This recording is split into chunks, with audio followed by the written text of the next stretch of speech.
주제 28. 영성과 지성이란 서론. 강홍국 작가는 글쓰기란 책에서 지식과 지성과 지혜에 대해서 설명하기를, 지식은 남이 깨우친 것이고 지성은 내가 깨우친 것이며 지혜는 경험으로 깨우친 것이라 말하고 있으며, 지식을 얻으면 똑똑해지고 지성을 접하면 사리에 밝아지며 지혜를 만나면 조용히 생각한다고 말하고 있습니다. 그리고 이 작가는 마지막으로 작가의 의도는 독자의 지성에 호소할 뿐만 아니라 음식처럼 독자의 잠재의식에 호소하여 낱말의 뜻만이 아니라 좀 더 감동적인 효과를 거둬야 한다고 설명하고 있습니다. 즉, 작가가 글 내면의 숨은 뜻을 독자들이 알기를 간절히 바라고 주장하고 있다는 뜻이기도 합니다. 2. 우리 여기서 깊게 영성과 지성에 대해서 살펴보면, 지성이란 영성을 알고 영성에 대해서 온전히 알 때만 지성이 존재할 수 있다는 사실입니다. 그러므로 영성을 알지 못할 때 지성만 분류하여 한 영역에서 설명한다든지 말한다고 하는 존재할 수 없다는 것이 진리라는 것입니다. 왜냐하면 영성을 제외하고 지성만 따로 분류하여 온전히 설명할 수도 없고, 또 듣거나 보는 자도 당연히 제대로 이해할 수 없기 때문인 것입니다. 엄밀하게 말하면 문자적인 의미로 지성이란 시대와 공간을 지나면서 항상 변화할 수 있기 때문인 것입니다. 그러므로 단지 지성이란 말과 글에 지나지 않는다는 사실입니다. 세상에서 학문 분야에서 지성에 대해서 많이 논하고 거론하지만 사실은 깨어진 유리잔의 조각 같은 지식으로 말과 글로서 이론을 세우고 주장하고 있다는 사실입니다. 그 예로 한 동양의 철인이 상강오륜이란 말을 주장하고 있습니다. 이 말의 내면 속에는 상강과 오륜을 분류하여 설명할 때 상강의 내면 속의 의미와 뜻을 기반으로 해서, 즉 상강의 의미를 근거로 해서 오륜을 말과 설명하지 않게 될 때 간역을 벗어나는, 즉 주제에서 벗어나는 각 저자의 개인적 지식과 이론에 지나지 않는다는 것입니다. 상강오륜은 내면 속에 담긴 의미를 바르게 전달할 수 없을 때 독자나 청자, 듣는 자들이 제대로 이해할 수 없다는 의미이기도 합니다. 결론은 영성이 없는 지성은 반드시 변하게 되고, 왜냐하면 영성은 시간과 공간을 초월하여 변하지 않는 진리라는 것입니다. 즉, 영성이 없는 지성은 존재할 수 없다는 말과도 같은 의미입니다.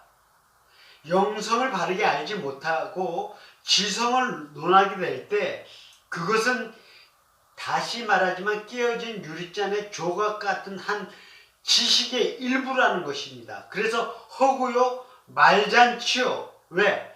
진정한 의미를 전달할 수 없기 때문인 것입니다. 본론.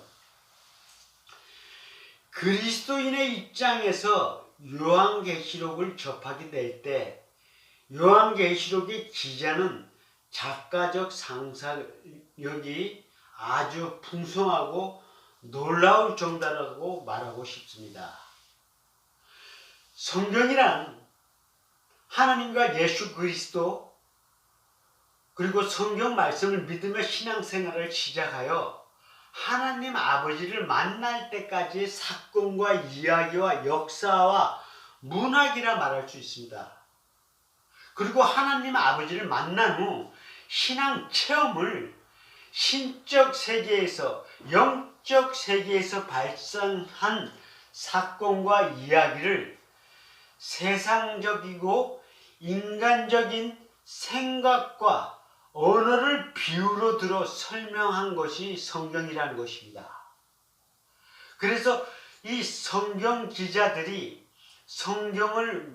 말씀을 만들 때, 문서들을 만들 때 신적 세계와 신의 영역에서 일어난 일들을 경험하고 그 신령한 세계의 일들을 설명하고자 인간의 언어와 인간의 생각과 경험 그리고 자연적인 세상의 일들을 비유를 들어 설명하여 기록한 책이라는 것입니다.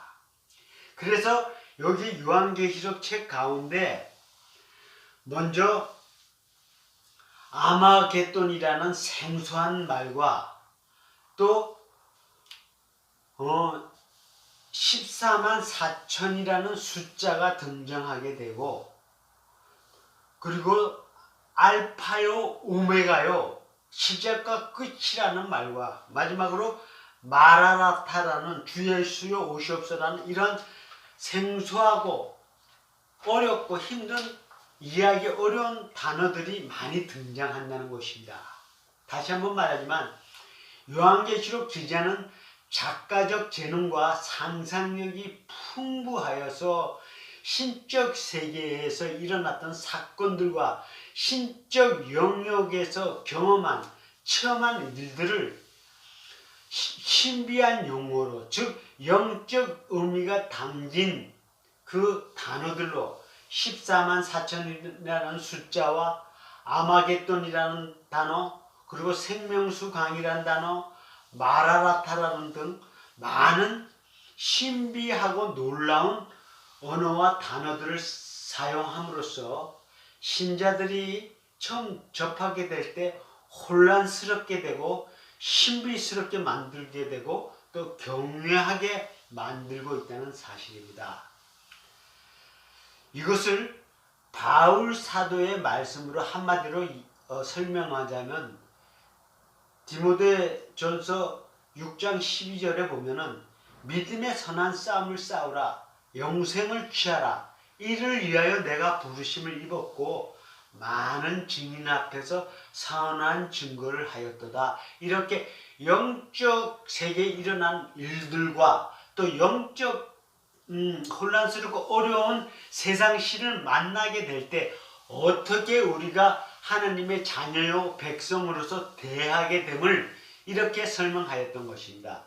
이것을 좀 더 부연 설명하자면은 우리가 날마다 하나님 아버지께 받은 은혜로 주기도문 묵상 기도를 통하여 새 힘과 지혜를 얻은 후에 세상 상 가운데서 교회에서나 가정에서나 직장에서나 세상 생활 가운데서 만나는 사람 가운데 이렇게 접촉하고 대화하고 겪은 사건 가운데서 비록 몸은 고달프고 힘들지라도 여러분이 성경적 감사 기도를 실행함으로써 심령의 부정적인 생각과 상처가 쌓이지 않게 함으로써 각 신자가 신앙생활 가운데서 하나님께 받은 은혜를 잃어버리지 않고 그리고 그렇게 될 때 환경 가운데서 만나는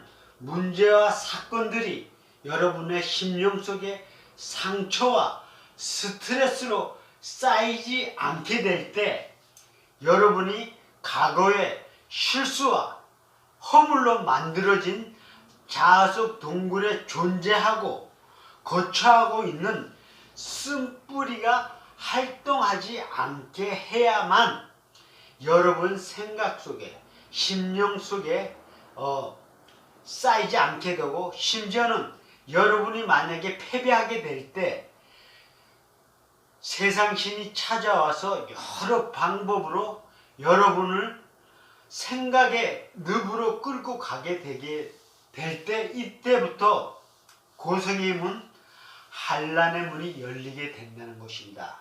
그러므로 여러분은, 각 신자는 주님을 떠나서는, 하나님을 떠나서는 연약한 보배를 담은 그릇인데, 질그릇 혼자뿐이게 될 때 반드시 신앙생활에서 패배하게 된다는 사실을 알아야 된다는 것입니다.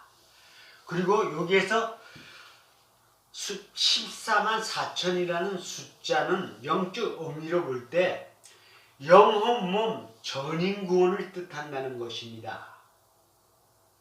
예수님의 제자가 12명이요, 12사도요, 또 사도들에게 가르침 받은 자가, 방언과 예언하는 자가 12명이라고 성경에 나와 있습니다.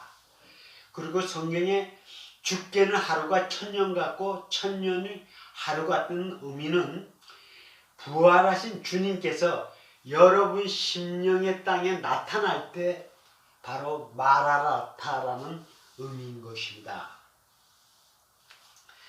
그래서 이것이 영적 의미로 우리가 하나님 아버지를 만나게 될 때, 또 부활 주님이 여러분의 심령의 땅에 나타날 때 영적 열매가 1000배가 된다는 의미, 즉 영, 혼, 몸, 전인, 구원을 의미하는 것입니다.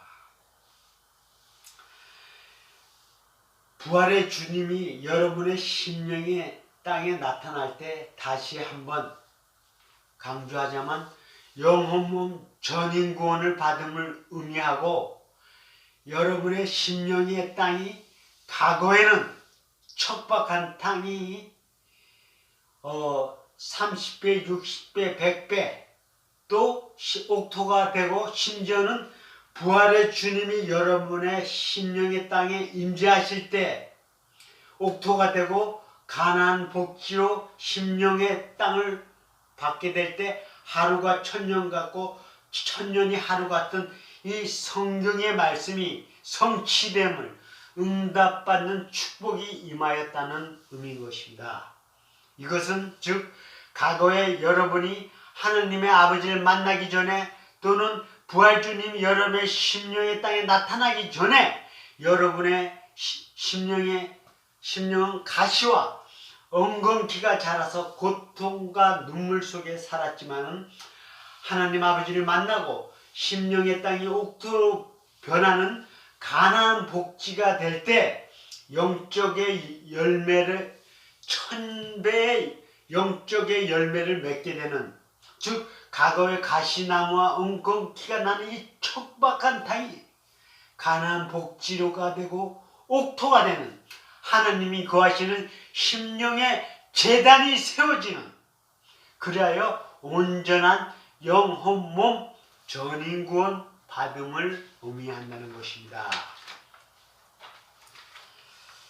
결론적으로 오늘 유다를 위한 교훈은 성경의 진리를 알지 못하여 기도할지라도 하나님께 전달되지 못하여 응답받지 못하여 생활과 기도에 힘과 능력이 없으므로 세상 신에게 항상 영적으로나 육체적으로 패배하여 심령적으로 고통과 어려움 속에 있었 가운데 하나님의 존재에 대한 의심과 하나님의 도우심과 역사에 대해서 신뢰하지 못하는 자들에게, 모든 신자를 돕고 강구하는 자들에게 능력과 지혜를 주실 수 있는, 살아서 역사하는, 그리하여 실제적 치유와 구원과 능력을 주시는 하나님의 말씀, 순복음을 선포합니다.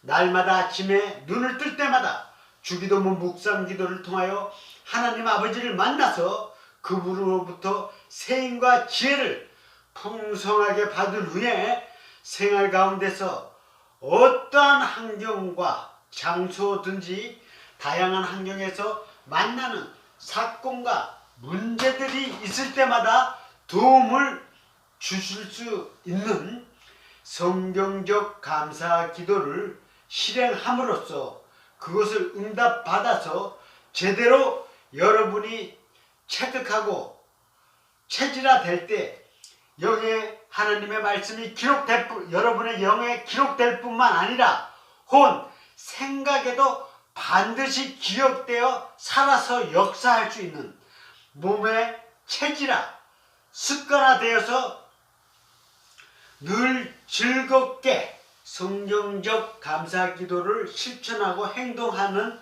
그리하여 범사에 감사할 수 있는 여러분이 되시기를 주님의 이름으로 축원합니다. 할렐루야.